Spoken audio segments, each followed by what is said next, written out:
So, welcome. So glad that we can all be here this evening. Welcome to everybody on Facebook who might be watching. My name is Stern, and I'm a lead educator here at Pearlstone.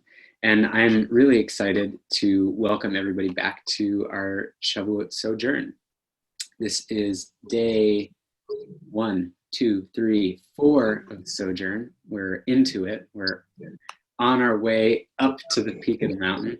And this entire week, we've been talking a lot about ancient grains, farming, and Jewish agricultural wisdom. Before we begin, please do make sure that you're muted. But if you're feeling chatty and would like to open up a comment or have a question, do feel free to raise your hand or unmute yourself, or even type in the chat. And this evening, we'll be exploring with Tanhum Yoreh. The title of the session is The Human and the Tree, Compassion versus Self-Interest. Tanhum Yoreh is an assistant professor at the School of Environment at the University of Toronto. He and Rabbi Psachi Lichtenstein will be having an enlightening conversation this evening, and we're really glad that you're joining us. Thank you. Thank you so much for having me, and hello to everyone here. Hello, and thank you, Stern, and thank you, Clara, and thank you, Sarah. Thank you, Anne, and also thank you to those of us that are watching on Facebook Live. Tanhum, can I start with a question? You can start. Sure, absolutely. Why not? So, one of the pleasures is getting Stern Christian to announce a conversation with Psachi Lichtenstein and Tanhum Yoreh. just the fun of those names, and it was enough. So we could just end right now. But I would like to know, what does your name mean? Which part of it? The whole thing, or just Tanhum? The whole thing. It's a beautiful name. So my first name, Tanhum, means comfort. A root that from Nacham, right? That there's so many Hebrew names that emerge from it. Menachem, Nachman, Nechama, Nahum. I happen to be Tanhum, and yeah, so that's the comfort part. My middle name is Siach, which is about it's both a bush, but it's also a conversation, like from Sod Siach Sofei Kodesh. So that's where the middle name comes in, and then Yoreh is that's the first rain. It's to teach, it's to shooting like the first rain. So there's significance to all of it, I suppose. What is very interesting is the usage of siach, which is the first usage of trees is they are called siach, and right, the first time the Torah refers to trees. Yeah. I suppose it's. I suppose that's. I hadn't thought of that, but pretty cool. Yeah, you are pretty cool. And the first time it talks about trees, siach is that they're speakers, that they're communicators, right? That word, it leans on the aspect of them being communicators, and Rabbi Nachman says that's why having a song while you're in a forest and connecting to nature with asidut is because you're with the siachs, the ones that speak, and when you're in conversation with them, then they're in conversation with you, and the whole song wraps up and it becomes elevated. Love it. So how would you describe Tanhum Yoreh's work here on Earth? I would describe it as incomplete. There's much left to do. But the things that I focus on generally are the intersection of the environment and religion. My first interest was through Judaism, but since then I've expanded a little bit to other faiths, other religions, and mainly actually through the topic of wastefulness has sort of been my way into to religions like Christianity and Islam and even Buddhism now. So it's but the journey is incomplete, and there's a lot more to discover and uncover and share. What about the intersection between environmental ethic and religious ethic? What about that interests you specifically in the concept of waste?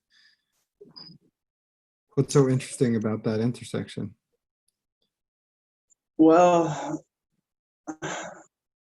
how should I put this? Wastefulness is for me an umbrella concept. It includes what I would call probably the vast majority of environmental issues and challenges fall under the umbrella of wastefulness. So if we're able to understand more about wastefulness, if we're able to talk about things through the lens of wastefulness, then we can feed many birds with the same crust. So there's a lot of potential there. So that's why wastefulness interests me. And religion, well, religions offer moral systems and legal systems, and they speak to so many of us across the world.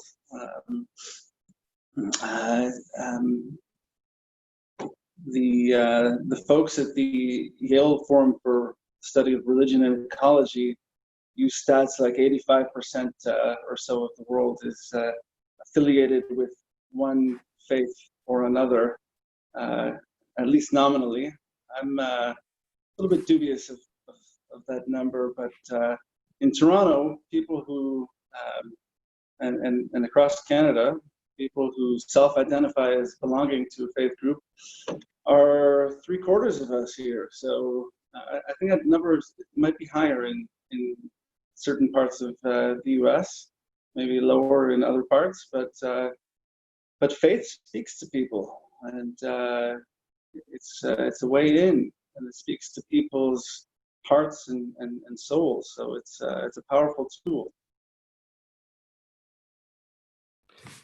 In a number of these sessions, we ended up after a certain amount of time talking about an ethic, and in some of them was the conversation would end up where do you have to let go of prescriptive things and really go to what is the value and ethic and goal that a person is a lot of times the path of what is important ends up over there. And I was wondering if, in conversation with you previously, I know that you have an interest in ethics, or what is an ethic, and wondered how you, at least Tanhum, particular lens on how you would define that.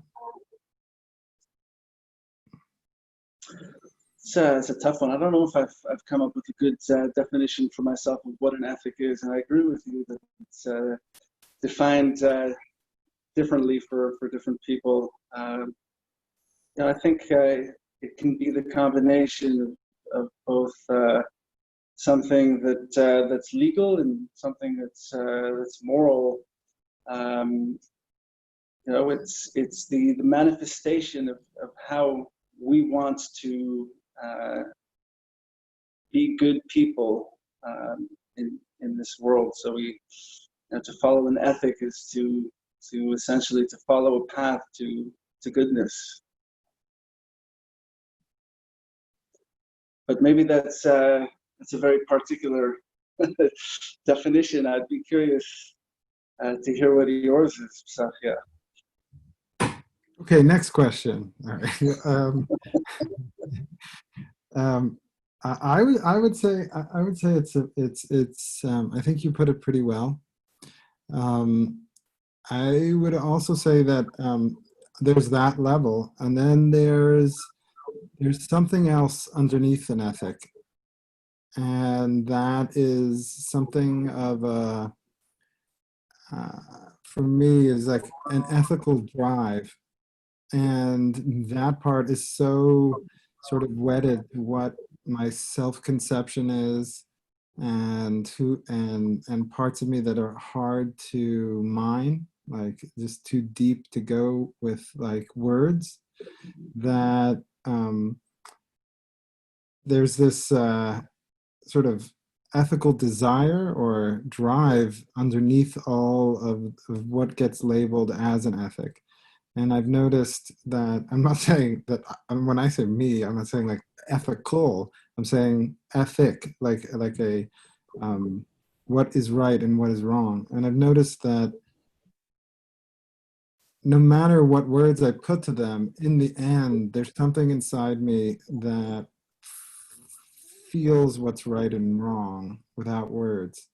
And I would say, rather than try to put it into words, there's a movie that just came out by Terrence Malick about a Austrian farmer who resists the Nazi call to arms, and he refuses to sign up and do the allegiance.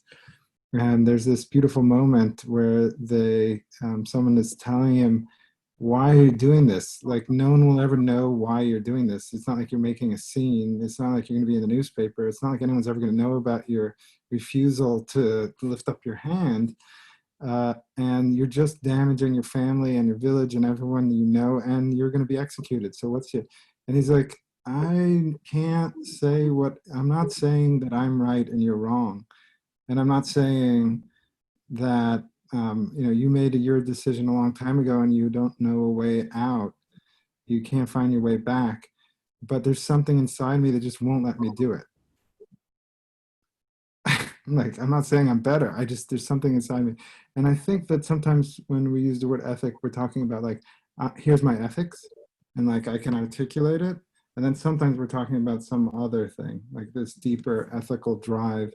Not always the same for everyone, but it's almost like a part of our nature.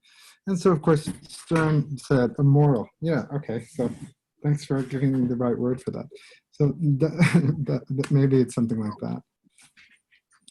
My question to you is the title of this is Tree, and your middle name is Tree, and it's a conversation about a tree. And wondering if is at the core of the Jewish ethics, if you could, is it an environmental ethic? I mean, if you ask me, I would say yes, but I don't know if everyone would agree with that. I think once you delineate how you're to interact with the world, then it's got to be at the core of what Jewish life is, or what religious life is, especially when it's something that's so all-encompassing. When you talk about something like waste, the ethic of not wasting, I think that it touches upon everything, and it's it's one of these interesting laws that it's not like things that are greater in terms of their immediate importance, like don't murder. I don't really have to think about don't murder all the time, to not do it, but to adequately observe the prohibition against wastefulness, which I've recently adopted the moniker "waste not," because it's called tashchit, waste not. It's a good translation. It's catchy, and it speaks to people across cultures. So, but you have to constantly think about what it is you're doing in the world, how you're interacting with it, if you're going to actually fulfill this obligation. And it takes a lot of effort to do that, which means that it's supposed to be constantly on our minds. It's kind of like you're on a blade, and you're always having to watch everything to see your excess.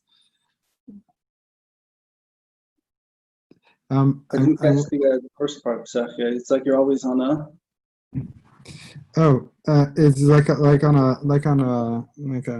a point, or on on the edge of a blade with waste, because every move you make is you can analyze yourself as far as is it wasteful or not. And I know that you've put a tremendous amount of effort into this particular idea, and I don't know if you could share your work, just to let people know on waste not.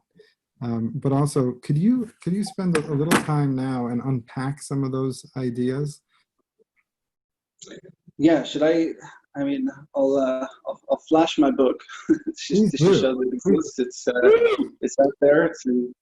It's just coming out in paperback in July, but it's beautiful it's a beautiful cover, and I'm grateful to the press for putting in the effort to make it beautiful. But within it is essentially the intellectual history, or the tradition history, of the concept of al tashchit, where it comes from and where it's reached up until the moment of publication. I think that David Ben Yehuda has a question. Yeah, thank you. Shalom. So, shalom. So you said in the core of Judaism, it seems that it's an there is ethics for environmentalism. And I'm asking from empirical viewpoint, what's the weight, what's the ratio, how much focus the environment gets as in relation to other issues, and does it have any importance? Does we look at what's the ratio of environmental ethics among all the rest of the things that Judaism is trying to say? And does it have importance in your opinion? Okay, well that's a hefty question, and maybe that I can begin to unpack some of that with the things that I've sort of planned to share with you about the human and the tree, and compassion and self-interest. So I would say that I'm a firm believer in inclusive environmentalism. So what I mean by that is that environmentalism, there's a path for everyone. Everyone can walk the path towards leading a more environmentally compassionate, environmentally friendly, a pro-environmental life. It doesn't matter where you're from, doesn't matter what faith you're from, doesn't matter what your politics are. It's a question of which values speak to you, and how can you connect that to the environment. And I think that the person who's sort of put it the nicest, in my opinion, that I've come across so far is Catherine Hayhoe, who's a Canadian climate scientist. I think she's out at Texas Tech, who's a devout Christian. And she says she's making serious headway amongst the heart of America that is in full-on climate change denial, and says it's all about framing. If you're using the buzzwords that don't work for them, you're not you haven't found the right one yet. So you have to find the thing that they care about, that speaks to them, and use that as your path in. And I'm totally I've drunk that Kool-Aid. I think that's totally true, because we all ultimately care about life, and if we care about life, then we have to at some point care also about the environment. So the question that's driven me, and it really does connect to what you were saying, David, is that why is it that in contemporary halachic writings do we see that the environment is only considered extra legal? And I could give you sources right now, but that's not what this conversation is about. So if you want to check them out, I'll send some things your way. But that's essentially the consensus, is that environmentalism and environment is considered to be lifnim mishurat adin. It's beyond one's legal obligation to perform. So it's extra legal. It's voluntary. It's not essential. And when you approach decision making about environmental issues, and that's how you're viewing the environment, essentially it's a recipe for always taking human consideration above that of the environment. So that's a problem. So that got me curious. This is, why is that the case? How can this thing be considered to be extra legal? And then I went back to the verses and the text that I've spent a lot of time being immersed in, and I actually think that my theory, at least as it stands at this exact time, at 8:30 on Wednesday, is that the position that Jewish law sees the environment as a matter of human compassion emerges from Bal Tashchit, from the verses in Deuteronomy, or the verse Deuteronomy 20:19, that is the source of the prohibition of waste not, and so it all is pinpointed on this one phrase as explaining why we can't cut down fruit trees during wartime, and that is that mini phrase is ki ha'adam etz hasadeh. And the question is, how do you translate ki ha'adam etz hasadeh? It's not entirely clear how it should be translated, and there's two options, and they're reflected in popular Bible translations. You look at the one that is common in many Jewish circles, the new JPS translation. You see that it's ki ha'adam etz hasadeh seen as a rhetorical question. So why shouldn't we cut down the trees during wartime? With why shouldn't we cut down fruit trees, our enemies' fruit trees? Because they have nothing to do with it. Should you really be cutting down fruit trees during wartime that have nothing to do with this war? And that's a strong appeal to human compassion, saying that we should be compassionate to these trees. The flip side of the other interpretation, one that is perhaps most commonly known in the King James version of the Bible, views the phrase as an assertion, ki adam etz hasadeh, you don't cut down those fruit trees because human life is dependent upon the fruit trees. They're essential for survival. And so ultimately, and I'll condense this into a nutshell because we're already at 8:30, and I think it's more interesting to be in conversation. Is that you don't have to condense it. You could expand it. Okay, excellent. So the view that we see in the new JPS of human compassion is the one that's ultimately privileged in our tradition histories. So we've actually taken that position of how do we view the environment through the lens of human compassion. And my argument is that if we want to see how Jewish tradition views the environment, we need to look at it specifically through waste not, because this is the all-inclusive environmental catchphrase. So it's the way that we should, so it makes sense, essentially. I'm starting to stutter a little bit here, but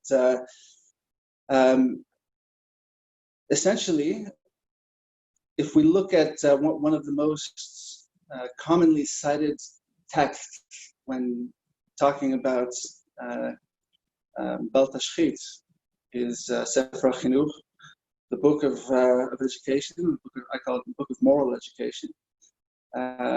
And when the author of Sefer Chinuch comes and explains what's the rationale behind Bal Tashchit, behind waste not, he says that this is the way of the righteous.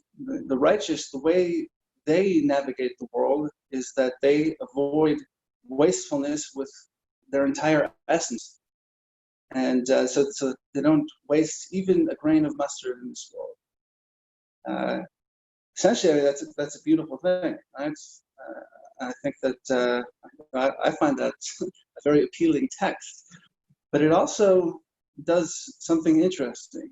And what it does, I argue that an example of this, not the only example, is that it says that really fulfilling Bal Tashchit, this prohibition, is really something that the righteous do. And we should all strive towards righteousness. But it's really difficult to be a fully righteous person. And so it essentially says, yeah, we should try not to be wasteful. But, people who really succeed at not being wasteful, those are the righteous. And the rest of us, well, us normative folk, we don't really quite get there. My thoughts are that we actually need to privilege the other interpretation of ki ha'adam etz hasadeh. And it's one that that has nuances, and I'll get into what I mean by that in a moment.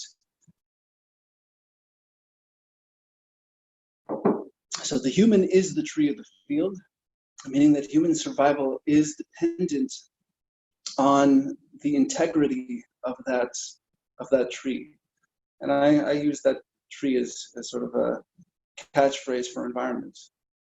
Human life is dependent on the integrity of the environment. So along came the amazing sages of the Talmud and said, well, when we pit human well-being over the non-human world, we prioritize human life over all other life and material. And instead of advancing with this ethic that human life is dependent on the environment for survival, what do we get? We get a concept called Bal Tashchit de Gufa Adif. When it comes, I'll translate that, waste not with respect to my own body takes precedence. And what that means is that if you're in the position of needing to make a choice and your well-being might be compromised unless you engage in some act of waste, you're allowed to engage in wastefulness for the sake of your well-being. And that's a concept that was accepted. It was canonized, and it's a concept that's only ever used to allow wastefulness. So you don't ever evoke that concept unless you're going to say, oh, I need to do this because my well-being is more important. And I think that worked up till a point, because we could say that when we're talking about our immediate well-being and some indirect consequence to our wasteful action, then we can really justify pretty easily. It says, well, our immediate well-being is essential. And I think that in our time, in today's day and age, that indirect nature of the environmental consequences of our actions is no longer indirect. It is direct. And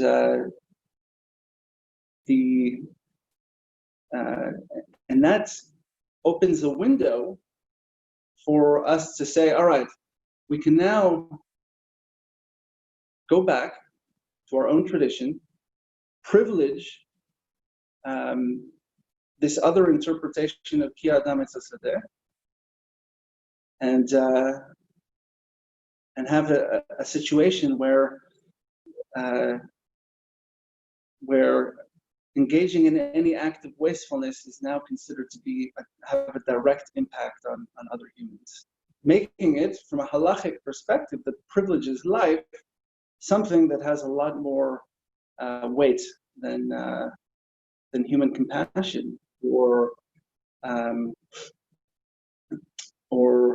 other interests. So I suppose that's that argument in a nutshell. But I'd like to sort of take it aside for 1 second and say, so why do we need this? Is because human compassion apparently isn't enough from a Jewish legal standpoint to take us the entire way towards an ethic or a legal system of environmental protection. So we actually need to equate it to the direct harm our impact has on the environment, to bring it in to that realm. Now, I know that the majority of people listening right now come from the realm of environmental activism of one sort or another. And when we talk about human compassion, especially to environmental activists, it's a much more, it speaks to us much more deeply. Now, of course, we want to be as compassionate, as caring, and as mindful as we possibly can. But that's not the way in for everyone. And so I preface this by bringing up Catherine Hayhoe. We need to find a way in for everyone. And for some people, it's super obvious what that way is, what that way in is. And for other people, we need to hold their hand and find a way for them and guide them to the path that brings out their environmentalism. And if it's about privileging a different way in, then we should privilege it, and we should create a path for as many people as possible to walk on. And so I'll pause there to catch my breath and have a sip of water. But but now I'd love to hear some thoughts from you folks, because I'm sure that at least some of that might, some of it might resonate, but some of it might be a little bit controversial or not what you expected. So I'd love to hear what you have to say.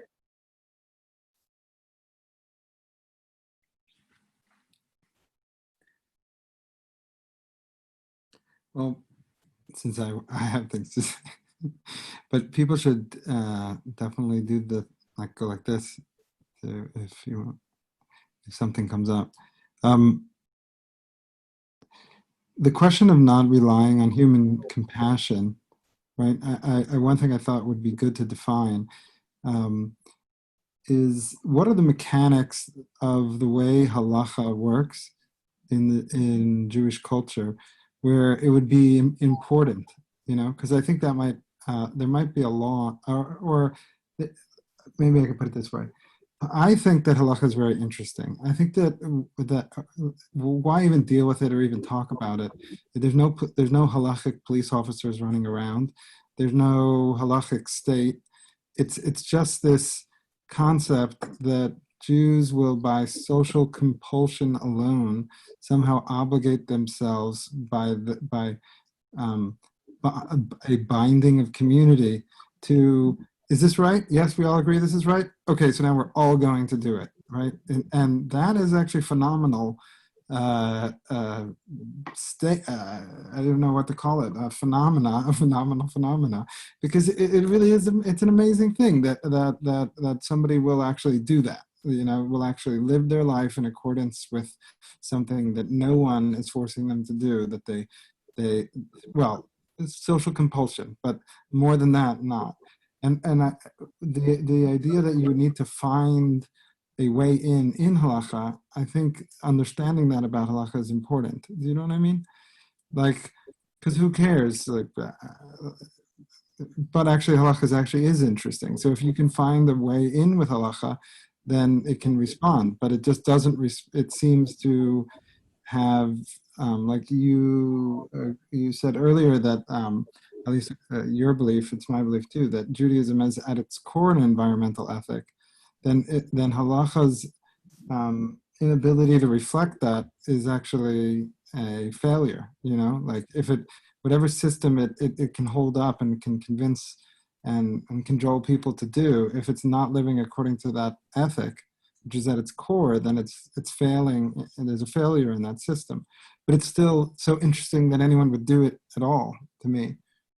I don't know if you wanted to talk a little about why it's interesting or why it's important to even think about halakhah. Yeah. I thank you for asking that, because it is important to tease that out. So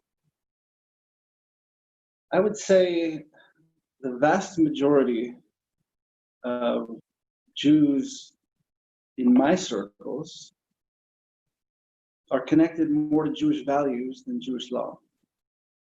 And that's their way in.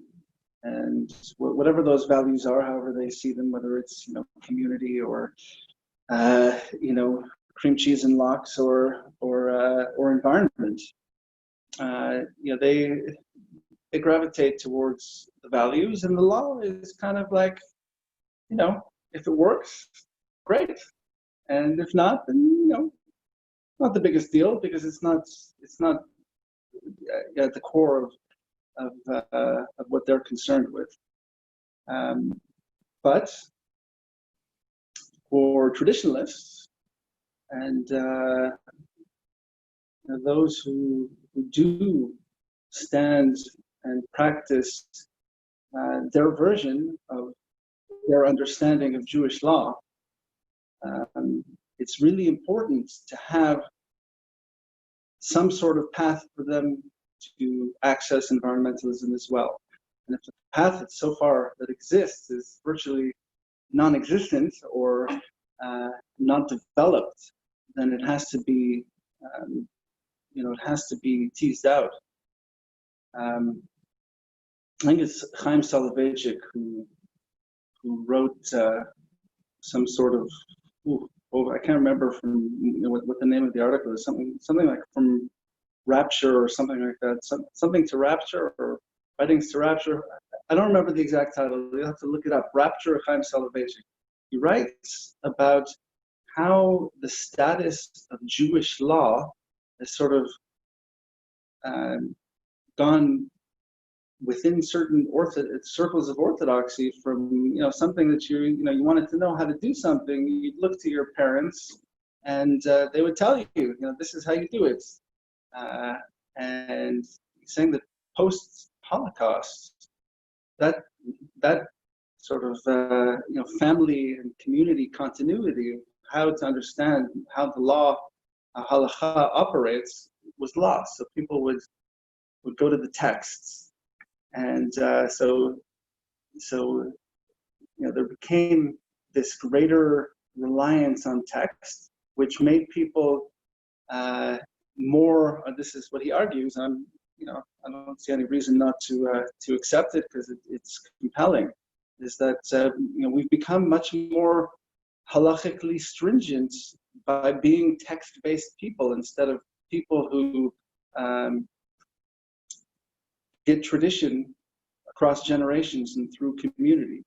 And when I say we, I mean the people who for whom halachic Judaism is paramount.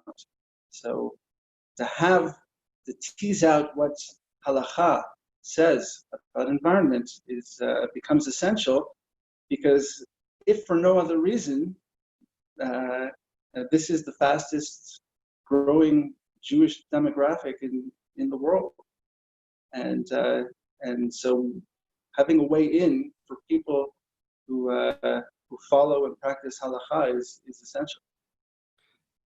And I think what's very interesting about what you're saying is, and not just rely on the human heart and the compassion and the good spirit. I know, Clara, you both in the chat, and it looks like. Yeah, I'll leave what's in the chat for now. But while you were speaking, I was thinking about how obligation is almost like duty. It's something that is required of you, versus righteousness is almost like a goal that one is trying to achieve. It's almost like, and then I thought about, it's kind of like the carrot and the stick, you know what I mean? Maybe righteousness is the carrot, and maybe that's, I don't know, I wonder, I just kind of want to know your thoughts on, like, maybe that's why the Jewish law seems to prioritize righteousness, as saying, like, trying to positively reward people who are being very conscious of their waste, and instead of the hard line of duty and obligation. I don't know. What are your thoughts on that? Those are good questions. So my thoughts on that is to refer us back to the Midrash, where all sorts of contradictions seem to be able to coexist in the world of Midrash. And when we look at these two translations of Ki Ha'adam Etz HaSadeh, these two different, vastly different worldviews on environment, they both coexist in the Midrash. And when I talk about the need to prioritize one or privilege one over another, it's not necessarily it's not necessarily the case that it needs to be done. We can accept both. We can accept that both we should protect the environment. We should not engage in wastefulness, both for reasons of human compassion and for reasons of self-concern, for egoistic reasons. Right? We can care about ourselves. It's totally permissible. And it's one of these interesting things is discourses within the environmental world, something that I'm researching a little bit right now with one of my students, is that this shift in the environmental movement from using technocratic languages, technical solutions to environmental problems, to adopting a more moral type of language that speaks to people's hearts. We're hearing more and more that the climate crisis is a spiritual crisis. So, and I think this is one of these interesting cases where, the compassion is a great sell for an organization, but what speaks to the masses is self-concern. And if you look at the discourse in the people who are talking about environmental policies, and we see it across the board. We see it in the articulation of the UN Sustainable Development Goals. This is a people-focused thing, and so if we go, if we accept self-concern as a totally legitimate path into environmentalism, I think that's a win. What I find really interesting about what Clara's question and your answer is the relationship between self-concern and obligation. So once I accept the fact that it's for human preservation, then it's no longer like, well, I talked to you about it, but you still don't want to think about it or address it. And I guess you'll come to it someday in your own beautiful way, right? That's that. But when it's self-preservation, you're like, well, I don't have time. We're not going to have this conversation. I'm not going to keep talking about this for years.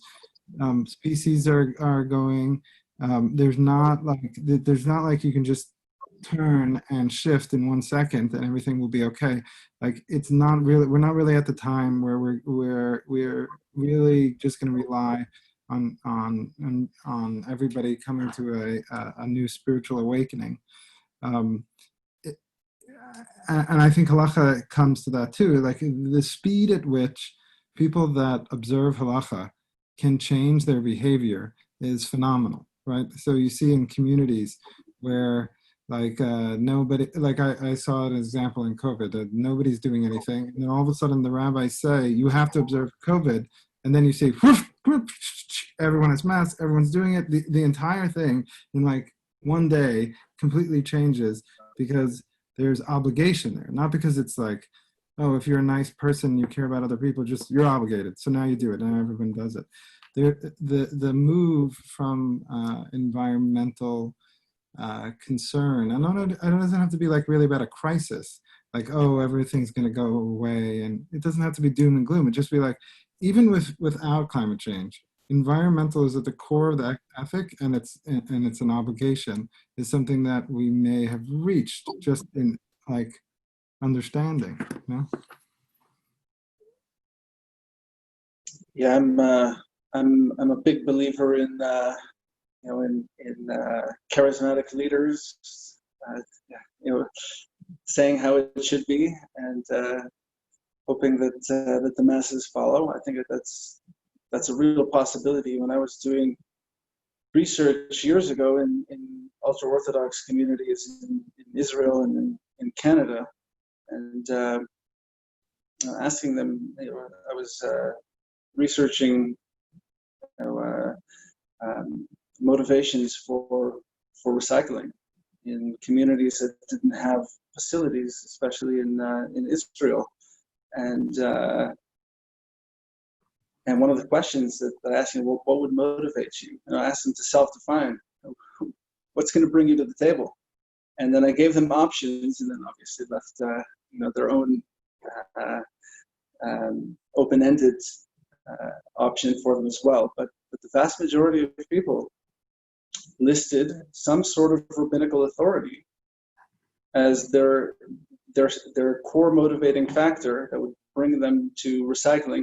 And this, even when facilities, it's not like, at least in Toronto, and I see Risa here, can attest to it. We have very, we're allowed to be lazy environmentalists in our recycling system because the city comes and picks it up for us.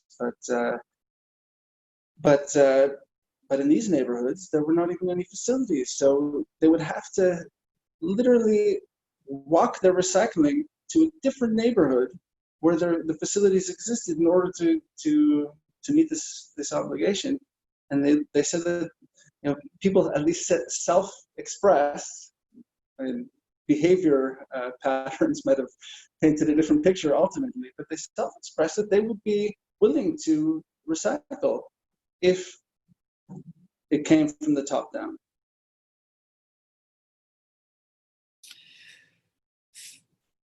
Yes, Josh. Also, maybe I'll wait. It's almost 9. I feel like that moment's coming. It's like a 2 or 3 part question. What we can let Tanhum know. So we usually just let people know that hour has reached, so that an hour is just about enough, so that they can feel that the hour has been reached, and then we usually go on for about another half an hour of continued looser conversation. So, Stern? Yeah, I can close out. So for those of you who joined us this evening, thank you so much for doing so. Tanhum, we really appreciate you offering us your time and your knowledge. So at this time, we will offer it for folks who need to leave. Please feel free to do so. But we'll be sticking around to talk for another 15 or 20 minutes. So if you've liked what you've seen here, tomorrow we're going to have one last sojourn, pre-Shavuot, with our Pearlston's very own Eve Walkhouse, on the science and spirit of baking and breaking bread. That's a mouthful. Tomorrow at noon, where you might learn a little bit of how to bake some bread. And thank you for supporting us during this time. If you'd like to, and if you feel free to support us financially during this hard time, we encourage you to do so, and I deeply appreciate that. And if you enjoyed our bread talks earlier in the week and want to be more engaged as a grower of ancient grains that we've been talking about, check out our newly forming bread group called Hamotzi, Bread from the Earth, a network of people freely sharing seeds and resources inspired by ancient Jewish earth-based traditions. And you can find that at www.pearlstonecenter.org/Hamotzi.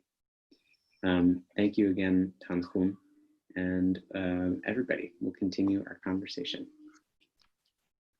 Thank you so much, folks, and yeah, I'm happy to chat for as long as anyone wants.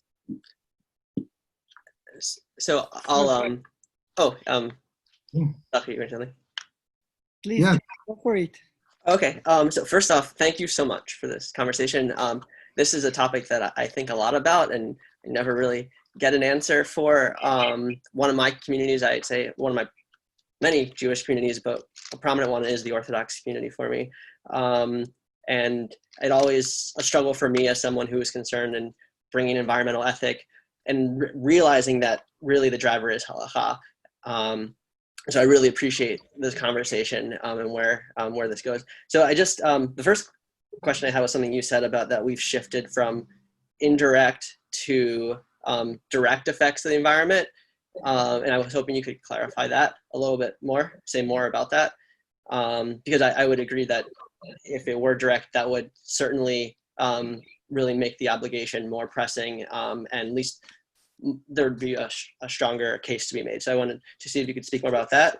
The other thing Pesachia mentioned about COVID-19, and that's something I've been thinking about too, is just how quickly things have changed in an instant. And was like, there were letters from the OU. There's a letter. I mean, it was just very clear that, you know, Pesach, we're staying at home, and like, if you're not doing that, you're doing something wrong for the community. And that driver is such a strong pull in the Orthodox world. And the Orthodox world, if they make an environmental change, that is going to influence so many people because they'll see this happening. But one thing I found was interesting is I came across this article. I'm just gonna read the abstract. It's like two sentences, and I wonder what you think about in terms of making a halachic argument if it were more developed, because the scene going on the lines of the driver being about survival, like that second aspect, and less on compassion. What's really the driver behind the Orthodox movement right now and the Jewish world is about saving a life. It's about that power that we have to fulfill that mitzvah. And many really positively, this is an opportunity. By staying at home, you're fulfilling this mitzvah that you wouldn't have had otherwise, which is really fascinating. But so this real quick, this article states that it has sometimes been claimed that the harm caused by individuals' participation in a greenhouse gas intensive economy is negligible. Focus on the individual. Using data from several contemporary sources, this paper attempts to estimate the harm done by an average American. This estimate is crude and further refinements are surely needed, but the upshot is that the average American is responsible through his or her greenhouse gas emissions for the suffering and or deaths of one or two future people. And so I wonder, in the context of COVID-19, where we're so much concerned about the potential of causing harm and potentially killing someone, taking this argument and extending it there from in terms of a halachic motivation about saving lives. And so that's the one question. Then it kind of tied to that was, well, I guess that's another, like, next question was for Prasachia, but that was. Okay, those are bombastic. Repeat the first one again. The first one was just asking you to clarify. You made the comment that we direct versus indirect. Yeah, we moved to a world of direct impact. And I wanted you to just kind of say more on that. Yeah, I mean, I suppose that ties into to the abstract that you shared. You know, I leave that you know, those determinations to the scientists among us, and that's the word on the street, right? That's what the scientists are saying, that the climate crisis is not something abstract. It's something that's impacting people today, either by making food unaffordable or, you know, creating climate refugees or you know, extreme weather events, et cetera, et cetera. So all those things are now directly a consequence of our consumption patterns, which is, you know, directly tied into wastefulness. So it's you know, I'm prone to accepting that as true. I think that you know, sometimes, you know, there was a bit of alarmism entering the discourse, but then again, I lead a life of privilege here in Toronto, where I'm mostly sheltered from the impacts of climate change to some extent. I mean, I feel the heat, but other than that, I mean, at the supermarket, some of the things that I might buy cost a little bit more money because of food shortages, but there's people out there, and they're really experiencing the impact of climate change, and those people are real, and they have lives, and those lives have legal significance, not you know, and of course moral significance as well.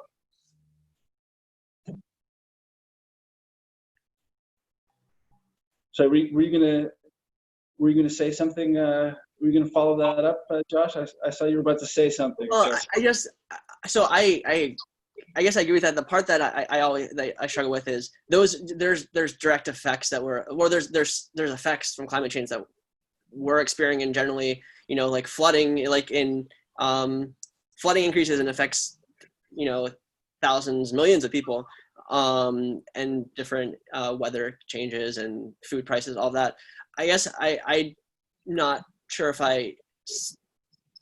in terms of making an argument, are those direct, I mean, they're things that we're directly experiencing, but like if I don't recycle, or I don't compost, or if I choose to use a plastic bag, I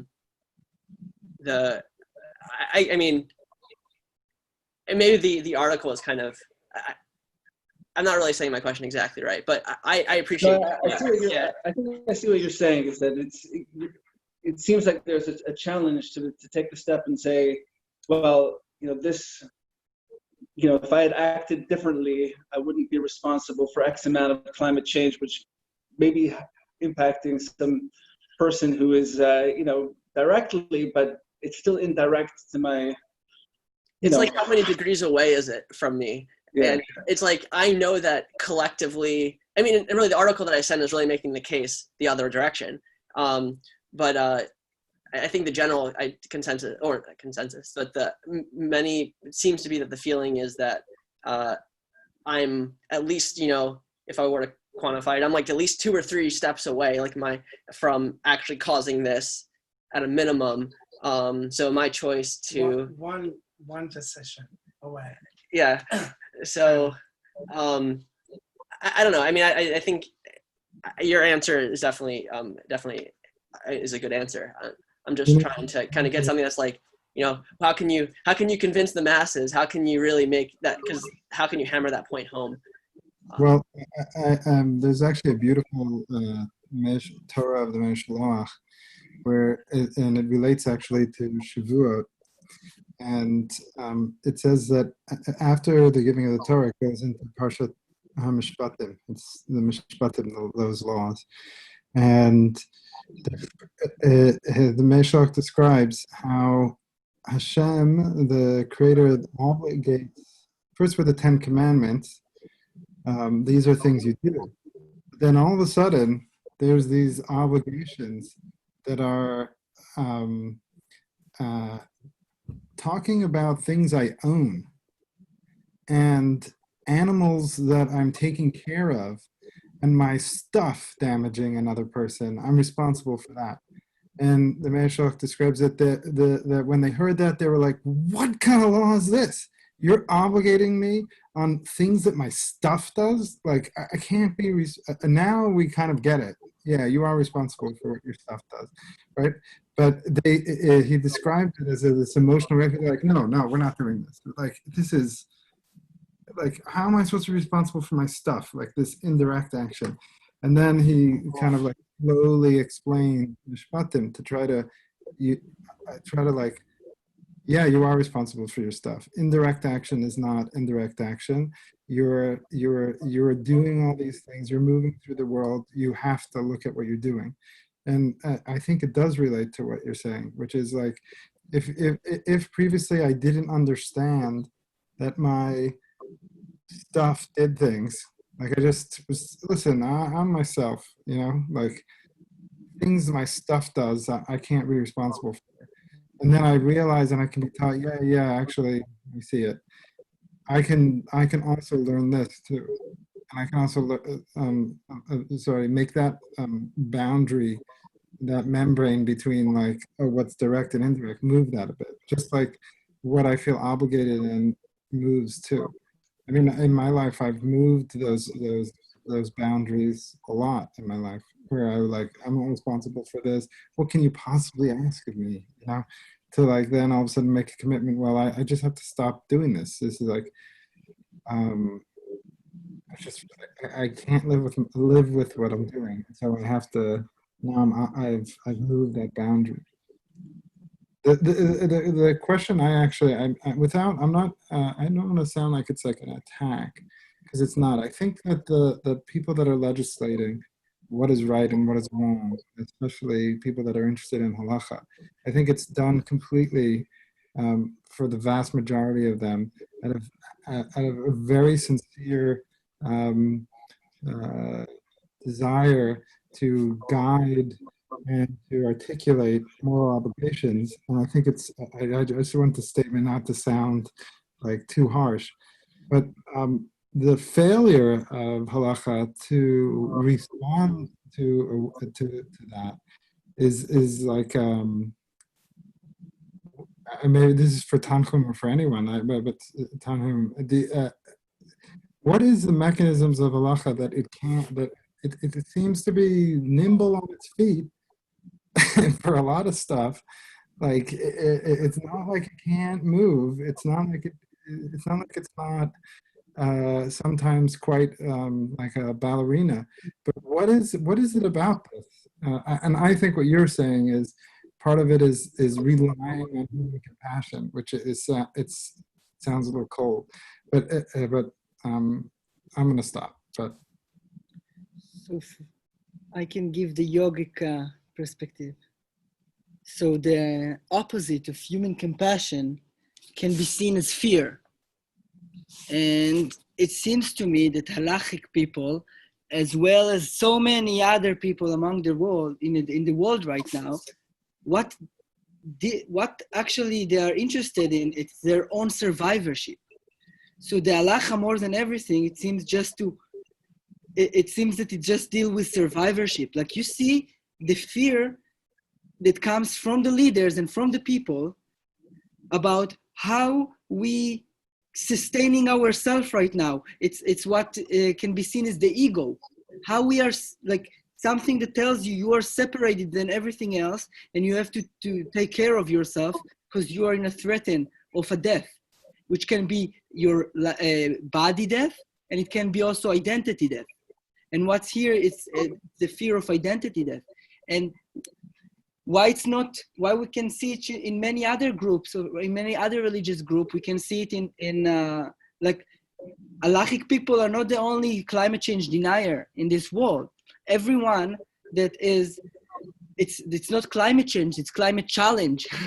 It's that the climate change challenge their identity and threaten the life of their identity, seem to like be offended to this and come up with like things that are denying it in its being. And it's because the fear of death to identity of we are I don't know, orthodox, and we got these laws and this is what we believe for since ever, and this is the holy.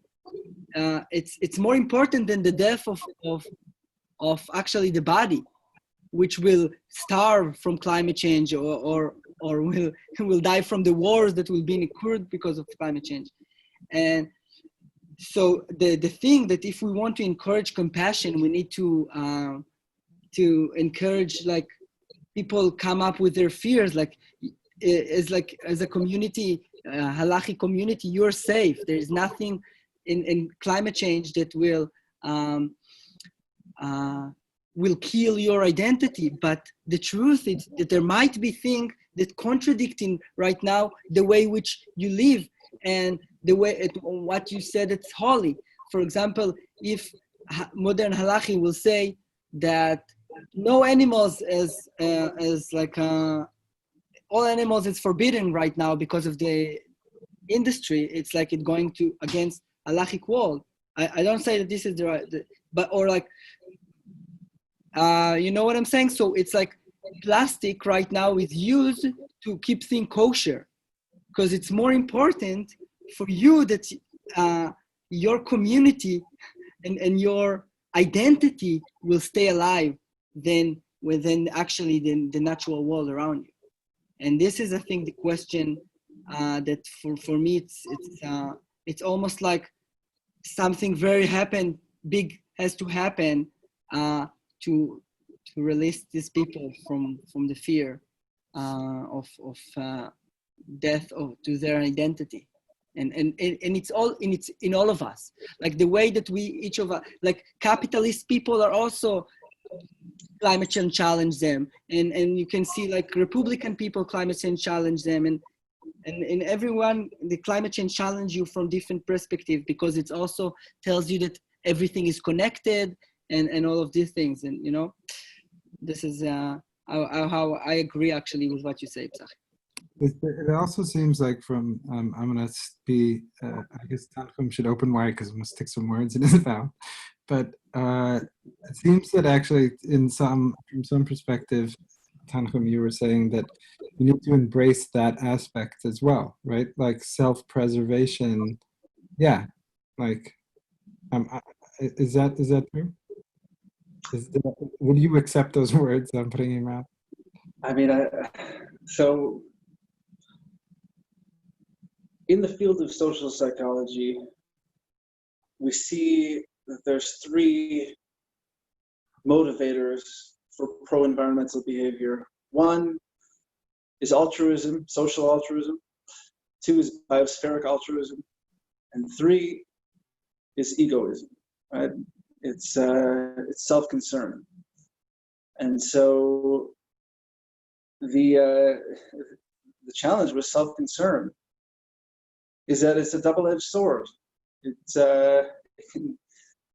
It can both wake you up and say, I need to behave a certain way if I'm going to survive. And it can also tell you, hey, to me, I'm the only thing I'm the thing that's most important. And that's the driver of greed and apathy and selfishness. So it's it's a challenge when you're, because you're essentially pressing the same button, and you got to hope that it falls on the side of pro-environmental behavior. But it seems that the way it's manifested itself in our societies is towards the greed side and the apathy. So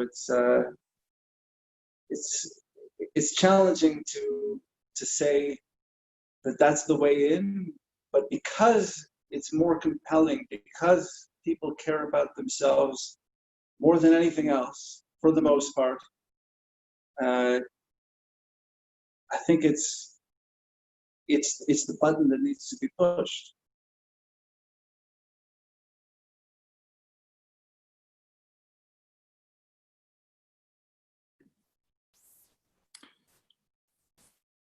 So my second question was, I don't think we addressed that, so I was just wondering your thoughts. That was the one about making an argument for environmental action toward a halakhic argument based off of the fact that the ethical concerns about climate change is that it's affecting, potentially killing people, and that's one of the motivators for serious action in COVID-19. It probably needs to be developed more and more stronger evidence and data to make that case even stronger. But I mean, I think that if that case is developed, I mean, it seems like it could be a sort of, it could be one of those defibrillators for halakhah. It's compelling. I don't know. It seems a little like it could be raw, still a little bit. But yeah, I think that that sort of line of argumentation needs to be developed because of the ultimate privileging of life in Judaism. Right? All halakhah can be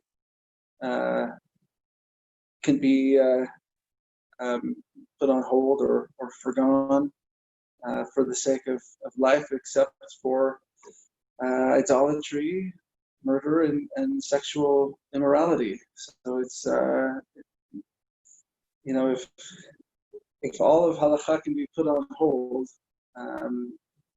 for life, I mean it makes it the obvious pathway to focus on. So I mean I like it. I like anything that could sort of strengthen that or flesh it out more. I think is a positive direction. Thank you.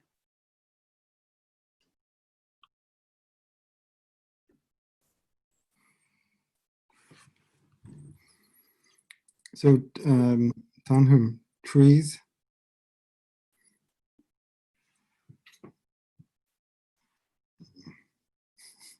Are you taking a screenshot? No, not cheese, trees. Oh, trees. Okay. Yes, trees. What can they teach us?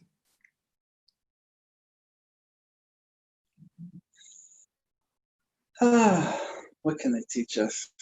You know, my favorite midrash on trees is I mean it's kind of a sad midrash actually, but it sort of it resonates as being connected to what we've been talking about, which is that when a fruit tree is cut down, its cry can be heard from one end of the world to the other, and I think that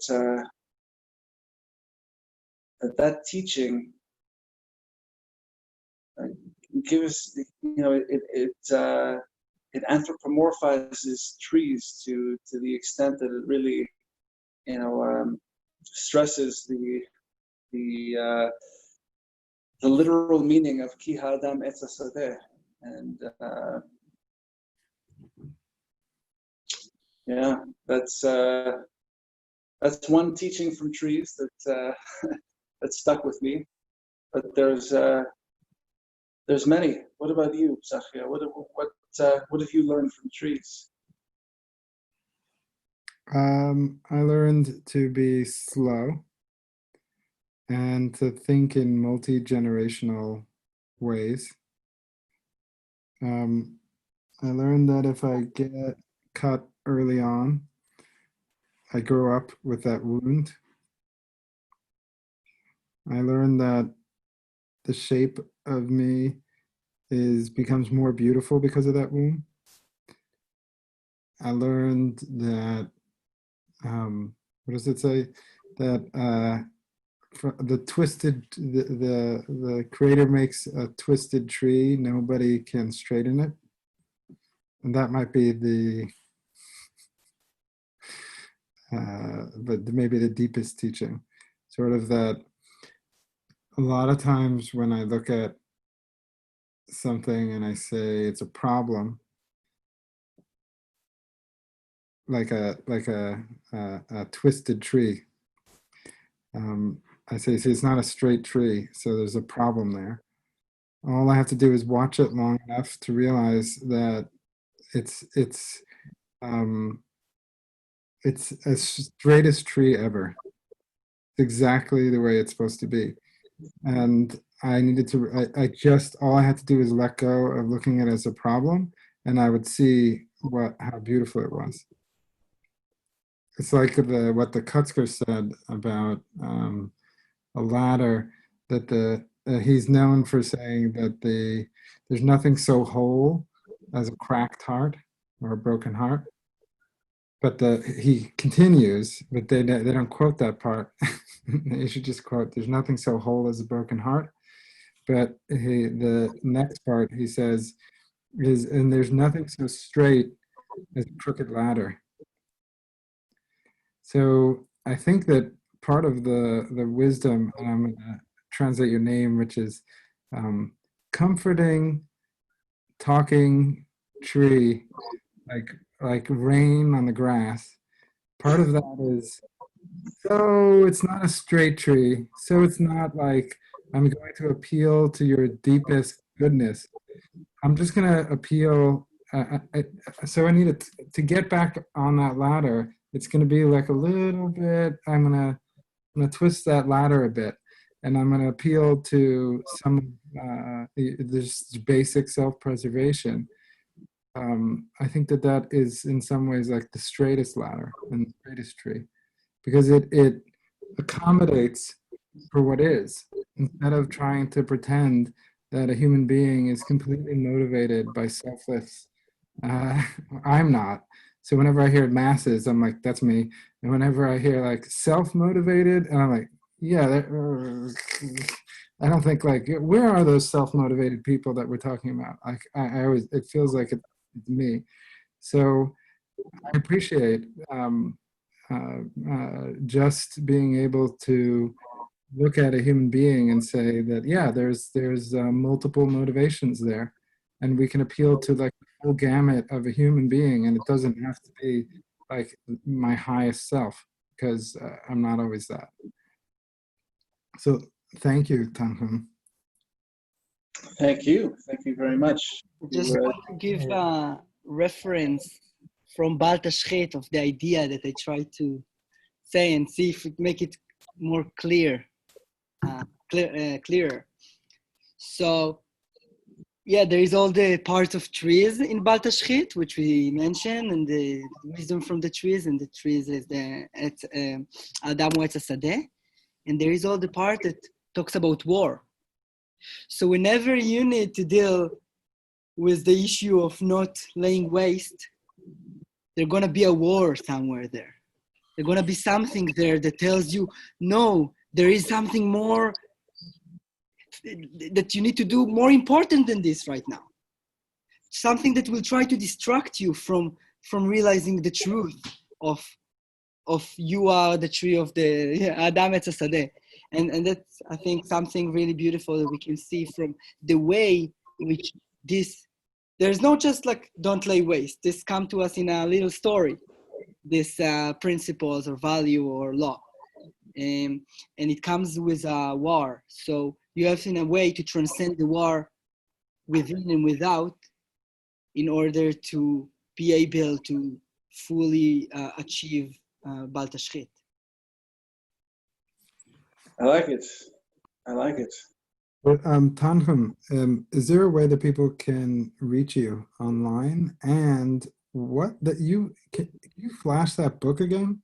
That is one beautiful book. So, and where can people get that? Online. Anywhere where they sell books. I would direct you away from the folks who make billions and don't give back. So I would say buy directly from the press, and it's available there. And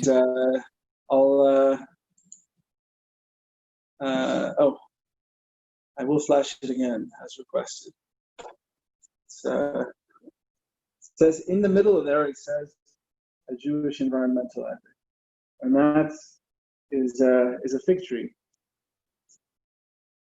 And I'll type in the I'll type my email. You know what? Here. You know fig tree.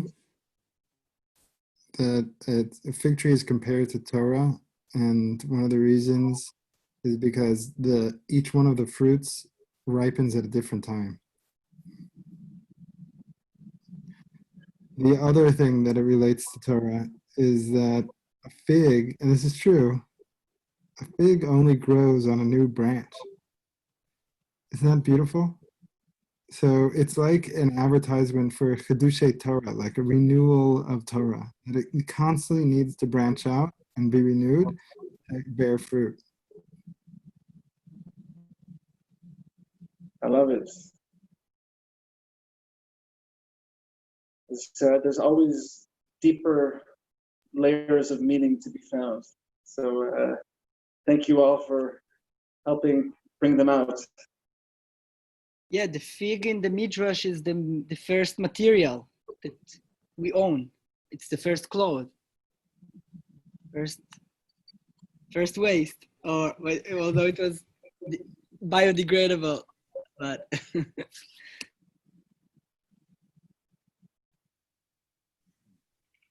Thank you again. Thank you all. Thank you for sticking around and be in touch. The conversation always continues. Yeah, this is